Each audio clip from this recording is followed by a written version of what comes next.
তারেক রহমানের আমার স্বামীর চেয়েও বেশি ভালোবাসি। ঘরের স্বামীর চাইতেও তারেক রহমানকে সে বেশি ভালোবাসে।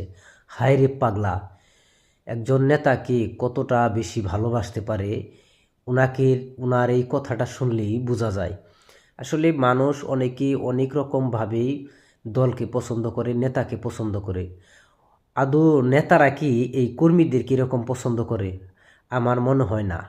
কারণ নেতারা তাদের নিজের স্বার্থের জন্য সবসময় যে কোনো কাজ যে কোনো সময় করে। এই যে দেখেন, তিনি যে কথাটি বললেন যে তারেক রহমানকে নিজের ঘরের স্বামীর চাইতেও বেশি ভালোবাসে, এটা কিন্তু একজন নারীর জন্য সম খুব একটা ভালো কথা না। তবুও কিন্তু উনি এতটাই বেশি ভালোবাসে, এবং স্বামী যদি ওনাকে পরিত্যাগ করেও দেয় তবুও কিন্তু তার কোনো আফসোস নাই। তার মানে তিনি নেতাকে কতটা পছন্দ করে, এটাকে কিন্তু কোনো খারাপভাবে আপনারা নেবেন না।